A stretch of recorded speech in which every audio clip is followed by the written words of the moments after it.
I heard Tatis Jr. over the weekend. That's interesting. With what the amount of money, it's a lot of years. It's a lot of years, and he's an elite talent. It's not crazy money, man. But it's not. But a couple things. First of all, he's already got a strike against him with the PEDs. Second of all, he gets hurt a lot. There's been some injury concerns, yeah, but hopefully the shoulder stuff is taken care of. I don't want to say benefit because it's not a benefit, but it's something he's taking care of while he's out with the suspension. If you're worried about luxury money and you don't want to get crazy like Steve Cohen's getting, he only counts 24 against the luxury. And how long's his deal's forever, right?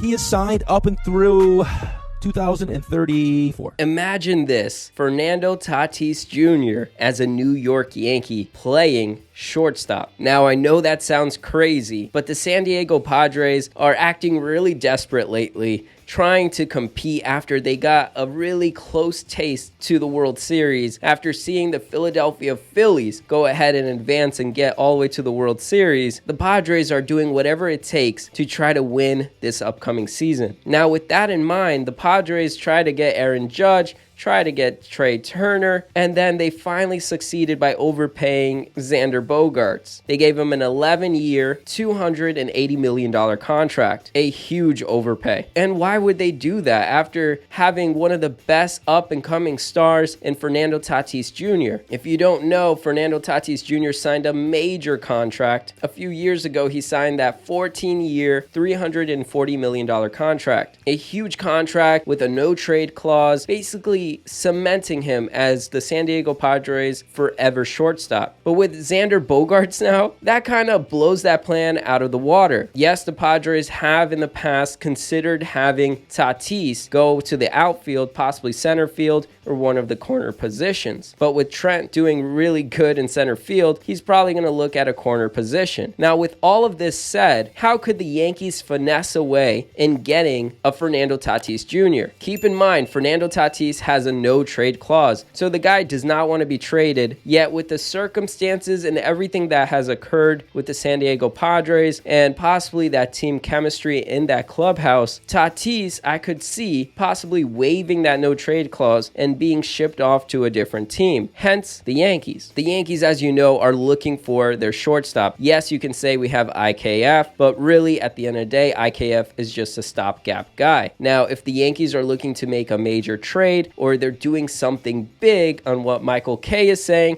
and Buster Olney is saying, could it be a possible big team trade? Could it be possibly setting off Giancarlo Stanton? Could it be getting Fernando Tatis Jr.? Like I said, the San Diego Padres are in win now mode. And right now, with a Fernando Tatis Jr. on their roster, it really doesn't make sense having him play in the outfield. Possibly, they're going to be looking at moving him, but only if he accepts. And he will probably accept going to a winning franchise. Now, could we possibly trade a Giancarlo Stanton who could possibly fit with the Padres and what they're trying to build is just a monster team? Possibly. Or could there be a three-way team trade where you send Giancarlo Stanton to one of his preferred teams, which is the Dodgers, the Astros, or the Cubs? And could somehow the Dodgers get Stanton and we get Fernando Tatis Jr.? There could be a way to finesse it. It will be very hard to do that, but could this be an option and where Brian Cashman is trying to think of a creative way to bring in a shortstop? And why would the Padres, in a sense, be pushing Fernando Tatis Jr. to the side and kind of disrespecting the guy by signing Xander Bogaerts? Well, Fernando Tatis Jr. isn't the best, I would say, clubhouse personality or player since he is in his young 20s and he's currently 23. In less than a month, he will be 24, but yet he has a lot of maturing to do. Hopefully, he's done that in the past couple of seasons, but he has gone through a couple of motorcycle accidents where the Padres said, hey, dude, you got to stop doing that, and he would do it again and again and get injured. And as recently, he did serve an 80-game suspension for PEDs. He failed a test, he said it was a cream, and blah, blah, blah, and he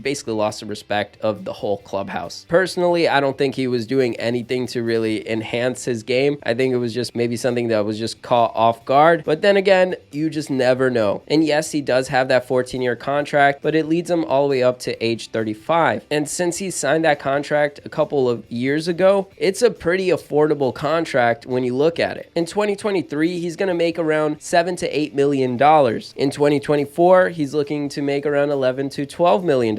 In 2025 and 2026, he will make $20 million each year. In 2027 and 2028, he's going to be making $25 million each year. And then from 2029 to 2034, so many 2020s, he's going to make $36 million each season. You don't know how many times I had to retake that 2020.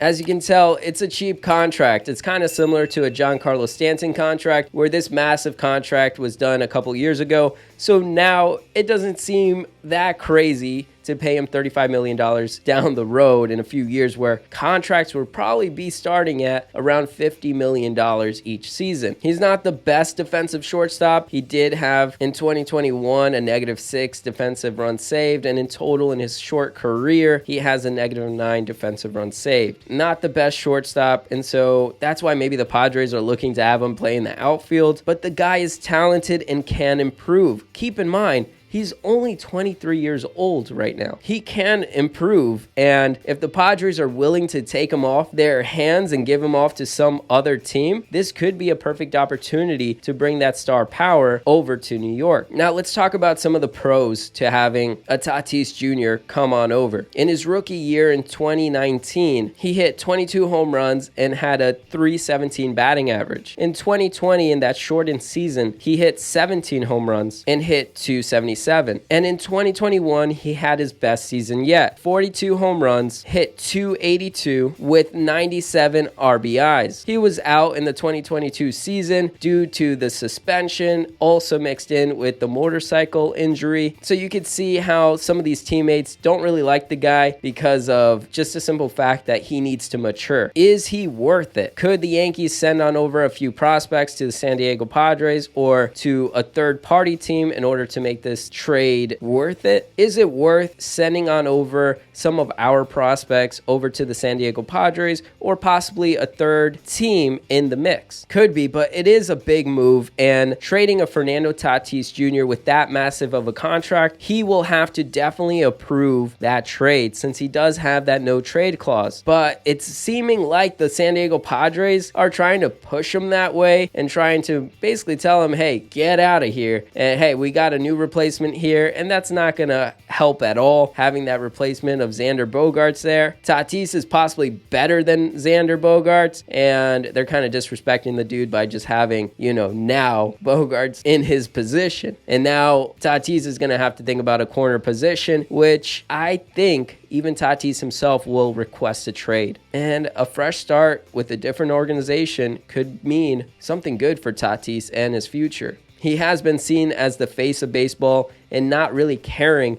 about the old school rules of baseball. He could be that version of Carlos Correa that we're looking for if the Yankees really don't want to go after Carlos Correa. And he will come cheaper. The Yankees will just have to give up some prospects. What do you think about this trade? Is this a possible trade? Is this something that maybe the Yankees are working on right now as that something big thing that Buster and Michael Kay are talking about? At the end of the day, even if the Yankees don't get Fernando Tatis Jr., I definitely see him moving on to a different team. Could it be a different team looking for that star power? I definitely can see it in the next few seasons that Tatis moves on over to a different team and requests a trade. Now the question is, when will that happen? And could the Yankees get him? That would be really interesting, and I think it would be kind of worth having a Tatis over and seeing what we can get out of him. I wouldn't be mad at having a Tatis Jr., but the likelihood of this happening is very close to none, especially if the Yankees are looking at different options and can easily just sign a Carlos Correa. I just thought it was an interesting topic that many people brought up in the comments down below, and not only that, but also articles that I was reading. But let me know what you guys think down below. I'm really interested to see if this idea of Fernando Tatis Jr. ever happening could happen. I mean, you look at Soto, we would have never expected Soto to be traded off to the San Diego Padres, yet he did. and he's there. Weird things happen in baseball, obviously, but Fernando Tatis Jr. in the Yankees pinstripes instead of the Padres pinstripes, now that would be interesting. Even when you feel low, you can still go. Even when you feel slow, you can still go. Even when there's no hope, you can still go. I never answer to no, man, I still go. Go, go.